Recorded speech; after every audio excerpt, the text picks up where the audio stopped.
अब इस प्रॉब्लम में जो स्टेटमेंट को अगर आप देखें तो ये आपको ये कह रहा है कि two identical electrically isolated conducting spheres A and B, जैसे डायग्राम में आपको नजर आ रहे हैं, are separated by centre to centre distance A that is large compare to spheres. इनके दरमियान जो डिस्टेंस ए है वो स्फीयर से बहुत ज़्यादा है। इतना नहीं है कि स्फीयर बहुत बड़ा और उनके दरमियान डिस्टेंस इतना हो, छोटे छोटे स्फीयर हैं और ये डिस्टेंस ए जो है वो बहुत बड़ा है, और उसके ऊपर q इज इक्वल टू 0 है और इसके ऊपर प्लस q है। Sphere A has a positive charge plus q and sphere B is electrically neutral.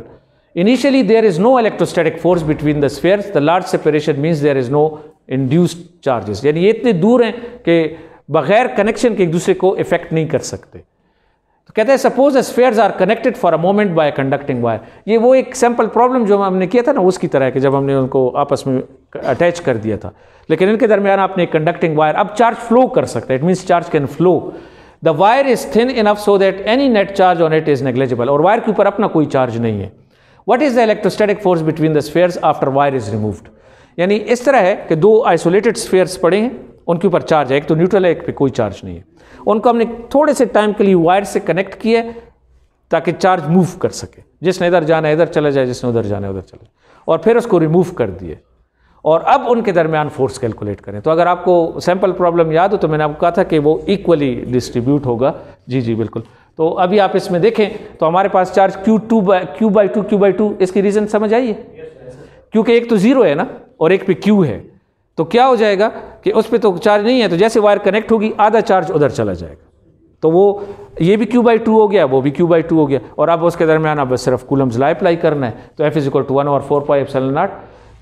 Charge sphere ए पे चार्ज है वो q/2, स्फीयर q/2 और उनके दरमियान डिस्टेंस a स्क्वायर है, बस उसको सिर्फ सिंप्लीफाई किया तो ये आपके पास इसकी वो आ गई। और अगला इसका बी पार्ट भी है कि next suppose sphere A is grounded, यानी उसको ग्राउंड कर दे मोमेंटरीली, यानी एकदम से उसको ग्राउंड के साथ अटैच। अब मैंने आपको कहा था कि ज़मीन तो बहुत बड़ा वो है, मतलब है कि अर्थ है, उसके अंदर बहुत कैपेसिटी है, वो सारे चार्जेस को एब्जॉर्ब कर सकती है।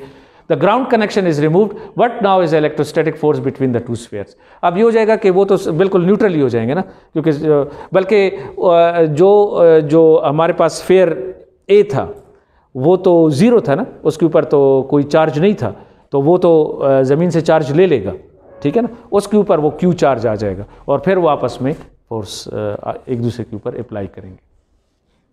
तो इस तरीके से आपने इसमें देखा कि इसमें सिर्फ आपको ये बताने की कोशिश की गई है कि जो दो स्फीयर्स आपस में स्फेरिकल, उसमें शेल थ्योरी में जब वो आपस में कांटेक्ट में आएंगे तो चार्ज, और इसकी वजह क्या है, दो इलेक्ट्रॉन जब पड़े होते हैं तो आपस में रिपेल करते हैं, और वो उतना रिपेल करते हैं जितना कर सकते हैं। यानी अगर एक इलेक्ट्रॉन इधर करीब पड़े और इधर जगह है तो ये दूर हो जाएगा, क्योंकि फोर्स लग रही है ना, उसके ऊपर फोर्स लग रही है। तो एक स्फीयर जैसे कनेक्ट हुआ तो आधा चार्ज उधर शिफ्ट हो गया, इक्वली डिस्ट्रीब्यूट हो गया। ठीक है, थैंक यू।